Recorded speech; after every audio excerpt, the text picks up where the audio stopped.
Les trois fileuses. Il était une fois une fille paresseuse qui ne voulait pas filer. Sa mère avait beau dire et faire ce qu'elle voulait, elle ne parvenait à rien avec elle. À la fin, la mère perdit patience et s'emporta d'une si grande colère qu'elle battit sa fille. Et la fille poussa des cris et pleura sans retenue. La reine, qui passait justement par là, entendit ses pleurs et ses gémissements. Elle fit arrêter son carrosse, entra dans la maison et demanda à la mère pourquoi sa fille pleurait, à en ameuter tout le voisinage. Honteuse d'avoir à révéler la paresse de sa fille, la femme déclara « C'est que je n'arrive pas à lui faire lâcher son fuseau. Elle est là qui file sans arrêt, et moi je suis pauvre et je ne puis pas lui fournir le lin. » « Je n'aime rien tant que le bruit du rouet qui tourne, dit la reine, et je me plais à entendre filer. Laissez votre fille venir avec moi au château, j'ai du lin en quantité, elle pourra filer autant qu'il lui plaira. » La mère en fut bien aise dans son cœur, et la reine emmena la jeune fille. Quand elles furent au château, la reine conduisit la jeune fille à 3 chambres qui, du plancher au plafond, étaient pleines du plus beau lin. « Tout le lin que tu vois là, dit la reine, tu vas me le filer à présent, et quand tu auras fini, tu auras mon fils aîné comme mari.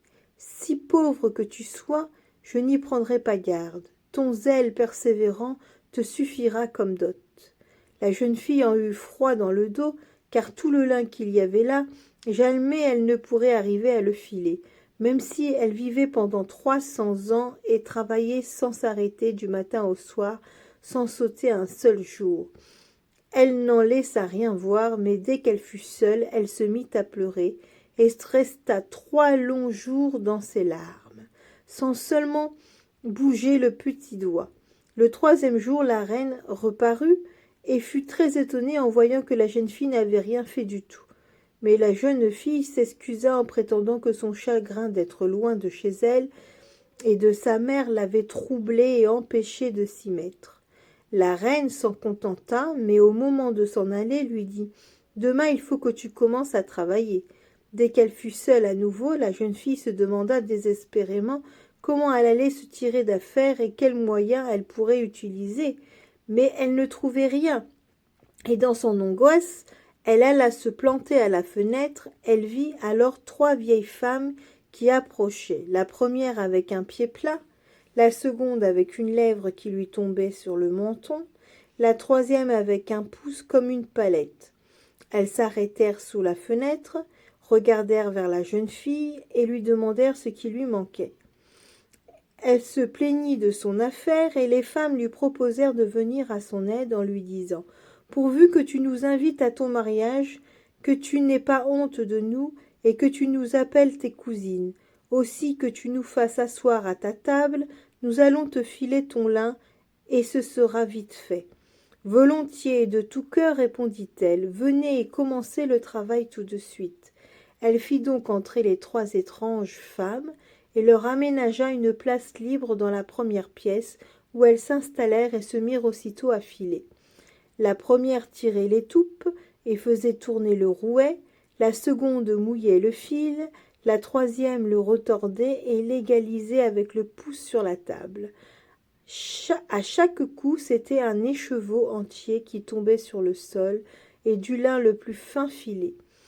Elle veilla à cacher les 3 fileuses à la reine, tout en lui montrant, chaque fois qu'elle venait, la quantité de lin filé, et la reine ne pouvait pas mettre fin à ses louanges. La première chambre vidée, ce fut le tour de la seconde, puis de la troisième, qui fut terminée en un rien de temps.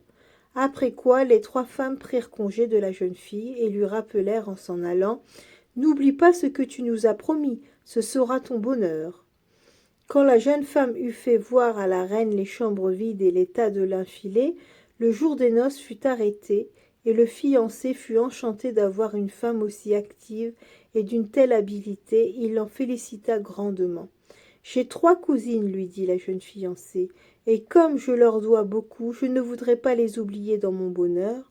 Puis-je les inviter au mariage? Aurais-je la permission de les faire asseoir à ma table?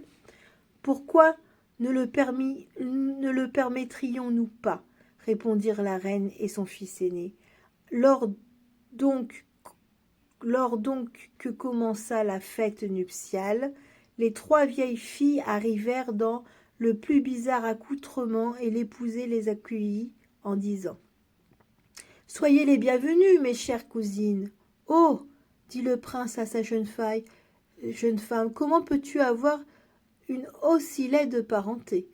Puis, se tournant vers celle qui avait le pied plat, il lui demanda « D'où vous vient un pied aussi large ?»« Le rouet, lui répondit-elle, c'est le rouet. » Il se tourna vers la seconde et demanda « D'où vous vient cette lèvre qui pend ?»« Le fil, répondit-elle, c'est de mouiller le fil. » Il demanda à la troisième « Mais d'où vient ce pouce énorme ?»« De retordre, répondit-elle, c'est de retordre le fil en l'étirant. » Alors le fils aîné du roi en fut tout effrayé et déclara « Jamais, au grand jamais, à partir d'aujourd'hui, ma belle épouse ne touchera à un rouet. » Grâce à quoi elle en fut quitte avec l'odieux filage du lin.